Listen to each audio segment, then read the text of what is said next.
ಚಂದ್ರಯಾನ-3 ಬಳಿಕ ಭಾರತೀಯ ಬಾಹ್ಯಾಕಾಶ ಸಂಸ್ಥೆ ಇಸ್ರೋ ಮತ್ತೊಂದು ಐತಿಹಾಸಿಕ ಹೆಜ್ಜೆಯನ್ನ ಇಟ್ಟಿದೆ.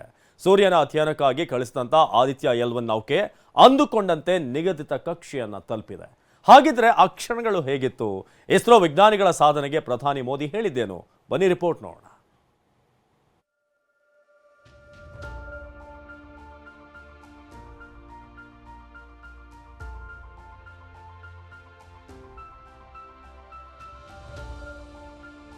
Ultimately, what we achieved today is exact placement based on our measurement and very correct prediction of the velocity requirement.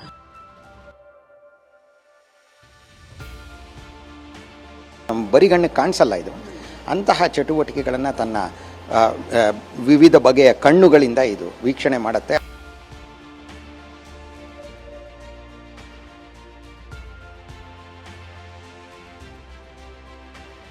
ಇತಿಹಾಸ 126 ದಿನಗಳ ನಿರಂತರ ಶ್ರಮಕ್ಕೆ ಇತಿಹಾಸವೇ ಸೃಷ್ಟಿಯಾಗಿದೆ.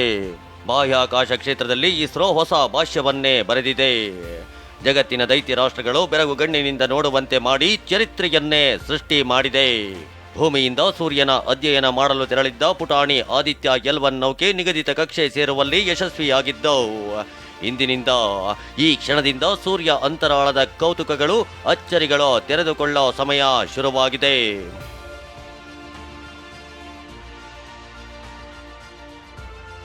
ಚಂದ್ರಯಾನ-3 ಯಶಸ್ವಿಯಾಗಿ ಲ್ಯಾಂಡ್ ಆದ 10 ದಿನದ ಬಳಿಕ ಅಂದ್ರೆ ಕಳೆದ ವರ್ಷ ಸೆಪ್ಟೆಂಬರ್ 2ರಂದು ಸೂರ್ಯನ ಅಧ್ಯಯನಕ್ಕಾಗಿ ಆದಿತ್ಯ L1 ಅನ್ನೋ ನೌಕೆ ಉಡಾವಣೆ ಮಾಡಲಾಗಿತ್ತು. ಈ ನೌಕೆ ಬರೋಬ್ಬರಿ 126 ದಿನದ ಬಳಿಕ ಸೂರ್ಯ ಮತ್ತು ಭೂಮಿಯ ನಡುವಿನ ಲ್ಯಾಗ್ರೇಂಜ್ ಪಾಯಿಂಟ್ L1 ಅನ್ನ ತಲುಪಿದೆ. ಇಲ್ಲಿಂದಲೇ ಇನ್ನು ಮುಂದೆ ಈ ಆದಿತ್ಯ L1 ನೌಕೆ ಸೂರ್ಯನ ಬಗ್ಗೆ ಅಧ್ಯಯನ ನಡೆಸಲಿದೆ. ಈ ಬಗ್ಗೆ ಇಸ್ರೋದ ಆದಿತ್ಯ L1 ಮಿಷನ್ ಅಧಿಕೃತ ಟ್ವೀಟ್ ಪೇಜ್ನಿಂದ ನಾನು ಸೇಫ್ ಆಗಿ ಬಂದಿದ್ದೇನೆ ಅಂತ ಟ್ವೀಟ್ ಮಾಡಲಾಗಿದೆ. ನಾನು ನನ್ನ ತವರು ಗ್ರಹದಿಂದ 1.5 ಮಿಲಿಯನ್ ಕಿಲೋಮೀಟರ್ ದೂರದಲ್ಲಿರುವ ಲಾಗ್ರೇಂಜ್ ಪಾಯಿಂಟ್ L1ಗೆ ಸುರಕ್ಷಿತವಾಗಿ ಬಂದು ತಲುಪಿದ್ದೇನೆ. ದೂರ ಇರಲು ನಾನು ಉತ್ಸಾಹಭರಿತನಾಗಿದ್ದು ಸೌರ ರಹಸ್ಯಗಳನ್ನು ಬಿಚ್ಚಿಡಲು ನಿರಂತರವಾಗಿ ಸಂಪರ್ಕದಲ್ಲಿರುತ್ತೇನೆ. ಹೀಗಂತ ಆದಿತ್ಯ L1 ಮಿಷನ್ ಟ್ವೀಟ್ ಪೇಜ್ನಿಂದ ಟ್ವೀಟ್ ಮಾಡಲಾಗಿದೆ. ಇದರ ಬೆನ್ನಲ್ಲೇ ಪ್ರಧಾನಿ ನರೇಂದ್ರ ಮೋದಿ ಇಸ್ರೋ ವಿಜ್ಞಾನಿಗಳ ಸಾಧನೆಗೆ ಅಭಿನಂದನೆ ತಿಳಿಸಿದ್ದಾರೆ. ಭಾರತ ಮತ್ತೊಂದು ಮೈಲುಗಲ್ಲು ಸೃಷ್ಟಿಸಿದೆ. ಭಾರತದ ಮೊದಲ ಸೌರ ವೀಕ್ಷಣಾಲಯ ಆದಿತ್ಯ L1 ತನ್ನ ನಿಗದಿತ ಸ್ಥಾನವನ್ನು ತಲುಪಿದೆ. ಇದು ಬಾಹ್ಯಾಕಾಶ ಕ್ಷೇತ್ರದಲ್ಲಿ ನಮ್ಮ ವಿಜ್ಞಾನಿಗಳ ನಿರಂತರ ಸಮರ್ಪಣೆಗೆ ಸಾಕ್ಷಿಯಾಗಿದೆ. ಇಡೀ ದೇಶದೊಂದಿಗೆ ನಾನು ಸಹ ಈ ಅಸಾಧಾರಣ ಸಾಧನೆಯನ್ನು ಶ್ಲಾಘಿಸಲು ಒಗ್ಗೂಡುತ್ತೇನೆ. ಪ್ರಧಾನಿ ಮೋದಿ ಮಾತ್ರವಲ್ಲದೆ ಸಿಎಂ ಸಿದ್ದರಾಮಯ್ಯ ಸೇರಿದಂತೆ ಅನೇಕ ಗಣ್ಯರು ಇಸ್ರೋ ವಿಜ್ಞಾನಿಗಳಿಗೆ ಶುಭ ಹಾರೈಸಿದ್ದಾರೆ.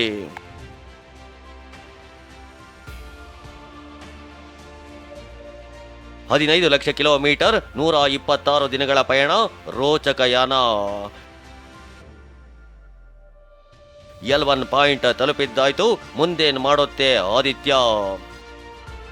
ಅಷ್ಟಕ್ಕೂ ಸೂರ್ಯ ಭೂಮಿಯಿಂದ ಬರೋಬ್ಬರಿ 15 ಕೋಟಿ ಕಿಲೋಮೀಟರ್ ದೂರದಲ್ಲಿದ್ದಾನೆ. ರೌದ್ರ ಬೆಂಕಿಯನ್ನ ಉಗುಳುವ ಸೂರ್ಯನ ಹತ್ತಿರ ಸುಳಿಯೋದು ಅಸಾಧ್ಯ. ಹೀಗಾಗಿ ಆದಿತ್ಯ ಭೂಮಿಯಿಂದ 15 ಲಕ್ಷ ಕಿಲೋಮೀಟರ್ ದೂರವಿರುವ ಲ್ಯಾಗ್ರೇಂಜ್ 1 ಪಾಯಿಂಟ್ಗೆ ತಲುಪಿದೆ.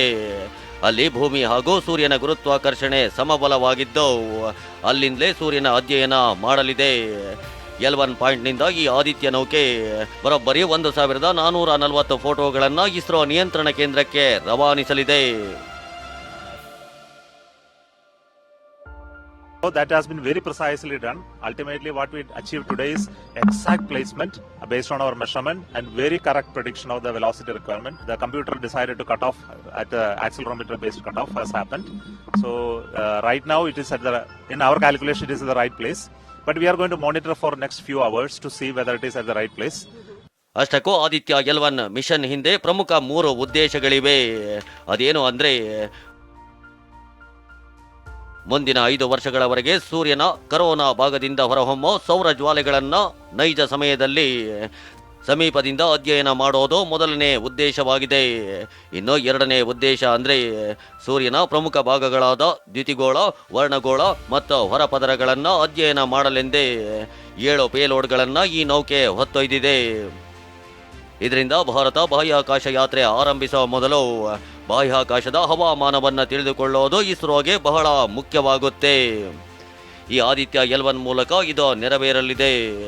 ಅಂತಿಮವಾಗಿ ಸೂರ್ಯನಿಂದಾಗಿ ಭೂ ವಾತಾವರಣದ ಮೇಲೆ ಸೌರ ಜ್ವಾಲೆಗಳು ಬೀರುವ ಪರಿಣಾಮಗಳ ಅವಲೋಕನ ಮಾಡೋದು ಕೂಡ ಈ ಮಿಷನ್ನ ಉದ್ದೇಶವಾಗಿದೆ. ಸೂರ್ಯನಲ್ಲಿ ನಡೆಯುವ ಚಟುವಟಿಕೆಗಳು ಯಾವ ರೀತಿ ಈ ರೀತಿ ಅಪಾಯಕಾರಿ ಅಂದರೆ ತುಂಬ ಹೆದರ್ಕೊಂಡು ನಾವೇನು ಒಳಗೋಗೋದಲ್ಲ, ಅಂದರೆ ನಮ್ಮ ಜನಜೀವನವನ್ನು ಕೆಲಮಟ್ಟಿಗೆ ತಾತ್ಕಾಲಿಕವಾಗಿ ಅಸ್ತವ್ಯಸ್ತ ಮಾಡುವಂತಹ ಪರಿಣಾಮಗಳಿಗೆ ಎಡೆ ಮಾಡಿಕೊಡುತ್ತವೆ ಅನ್ನೋದರ ಬಗ್ಗೆ ನಾವೇನಾದರೂ ಮುನ್ಸೂಚನೆ ನೀಡೋಕ್ಕಾದರೆ ಆವಾಗ ಆದಿತ್ಯ L1 ಅಂತಹ ಕೆಲಸಕ್ಕಾಗಿ ಇದನ್ನು ಯೋಜಿಸಲಾಗಿದೆ. ಹೌದು, ಸೂರ್ಯನ ಕರೋನಾದಿಂದಲೇ ಭೂಮಿಗೆ ಅಪಾಯವಿದೆ. ಇಲ್ಲಿಂದಲೇ ಸೋಲಾರ್ ಪ್ಲೇಯರ್ಸ್ ಹೆಸರಿನ ಸೌರ ಜ್ವಾಲೆಗಳು ಚಿಮ್ಮುತ್ತವೆ. ಸೌರ ಜ್ವಾಲೆಗಳಿಂದ ಅಪಾಯಕಾರಿ ವಿಕಿರಣಗಳು ಹೊರಹೊಮ್ಮುತ್ತವೆ. ಈ ಸೌರ ಮಾರುತದ ಮಾರ್ಗದಲ್ಲಿ ಭೂಮಿ ಬಂದರೆ ದೊಡ್ಡ ಹಾನಿಯಾಗುತ್ತೆ. ಸ್ಯಾಟಲೈಟ್, ವಿದ್ಯುತ್, ಇಂಟರ್ನೆಟ್ ವ್ಯವಸ್ಥೆಗೆ ಕೂಡ ಹೊಡೆತ ಬೀಳುತ್ತೆ. ಇದನ್ನೆಲ್ಲ ತಪ್ಪಿಸೋದಕ್ಕಾಗಿ ಹಾಗೂ ಈಗಾಗಲೇ ಉಡಾವಣೆ ಆಗಿರೋ ಉಪಗ್ರಹಗಳ ರಕ್ಷಣೆಗಾಗಿ ಆದಿತ್ಯ L1 ಅನ್ನ ಬಳಸೋ ಯೋಜನೆ ಇಸ್ರೋಗಿದೆ.